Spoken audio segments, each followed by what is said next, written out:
So Deltarune recently got a bit of an update. No, not the Chapter 5 update, but it did get that one.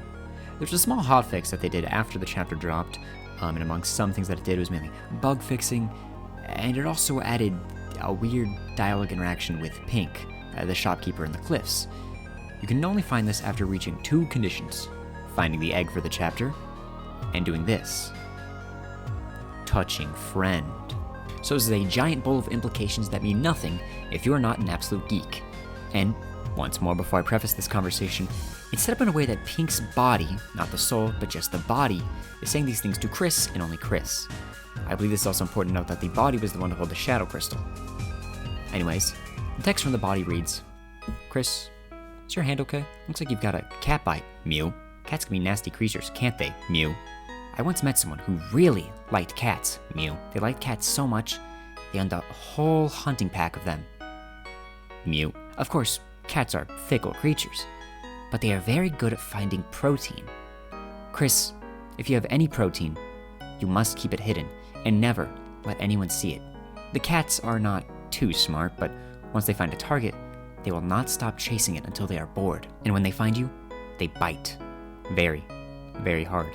Some people would do anything to get away from them, even change their appearance or go into hiding. So the requirement of the scene literally being interacting with this thing, friend, is somehow relevant again.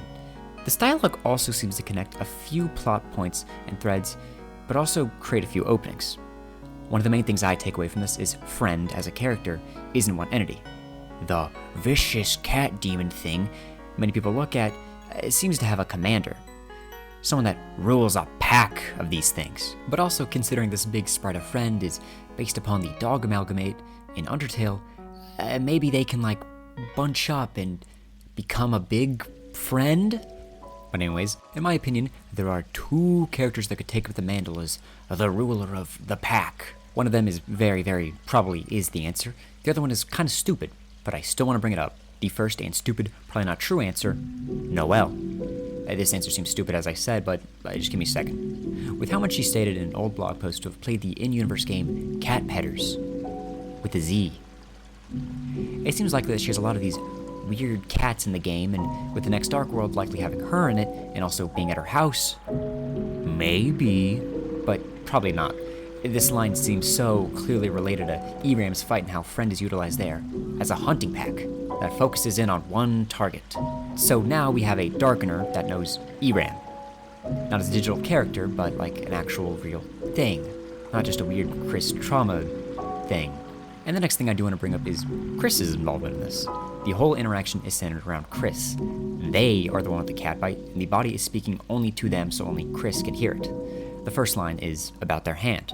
So this is another scene or piece of the game that is focusing on Kris's hand, like the 1225 room, and Kris biting their own hand in this scene. A lot of the game is kind of focusing in on damage Kris takes to their hand, so I'm gonna be honest, it's not looking too good. They are probably not ending this game with 2 hands. I really don't think they're gonna end it with 3 hands either. Anyways, another thing that's emphasized to Kris is specifically protein, not meat. The body says Kris having and hiding protein. Considering the scene requires you to have gotten the egg for the chapter, it's definitely and clearly talking about the egg that Kris is holding in that very moment, and how it relates to the friend attack. I mean, you don't need the egg to do the friend attack, but I mean, still. But this does now have an odd implication that throughout the whole game, Kris is being hunted down because of this egg. But the eggs are optional. I don't think this is literal. The eggs are optional, and even if you are eggless, you're still being watched or even attacked by friend. So the way I choose to interpret this scene is the source of the eggs. Kris is being hunted down or watched by these friends because of an event in the past, what the eggs represent, that is. For those that don't know a crazy amount of stupid, useless information about this video game, the eggs seem to be very connected to an event in Kris's past, one that they block out in their mind with a tree. This likely being Dessa's disappearance or some other violent interaction. This NPC that I forgot the name of brings up a little text about the children following the pointed tail, and this is right next to Chapter 4's egg room. But because of how quickly I'm making this video, I can't really go too deep into that.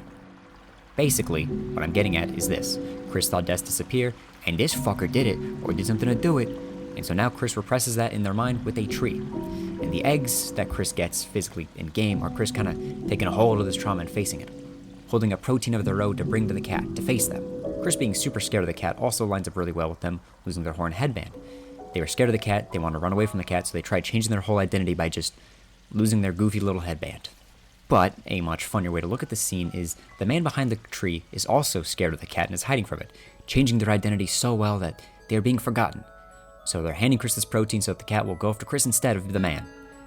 Once again, I don't think this is a reason, but it's just a very funny way to look at it. Another link to take this whole egg and identity changing thing is Spamton.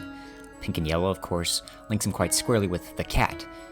The Bip is being egg-like and Spamton being stated in this scene to have changed his identity so much that not even his ex-lover can recognize him. I don't have much to add on to this because Spamton is a character I don't think we're going to see much of, and with how friend is being phrased as a minion more or less now, I can't imagine just one singular friend minion fucking with Spamton. But also, two of his items defend against cats, the Dealmaker and the True Tie, so this dude was horrified of these things, but ultimately, I just don't have much to take this. With how I'm looking at friends as minions and Spamton being, basically done with his story, I don't know. I think that about does it for major things I can speak of now. A friend is definitely coming next chapter. I think it's going to be part of something bigger since, as I've stated, they're more of like a one-of-many thing, kind of like how they are in the E-Ramp fight. Final pieces I'm going to bring up, since I can't find anywhere else to put them in the script. This one line about the egg being used as evidence, probably to link to the whole Kris egg trauma ordeal thing, and the characterization of Pink's body as an all-scary knowing force because the Shadow Crystal is interesting. We have another Shadow Crystal holding cat that probably also knows a bunch of stuff, so that is, I'm going to say the word, interesting. Another random little interesting thing that I thought I ought to bring up is this Batat dialogue that talks about Pluie and being a friend and teeth that bite. I don't really know what to add on here. I think this is maybe just kind of once again another piece of like, Mike is not a cat, I guess. I don't know what to make of the Mike trio, man. They're funny, but I don't get it. I probably definitely missed a bunch of stuff, but that's okay, because I made this 3 hours after this dialogue dropped. Dang it. Anyways, see you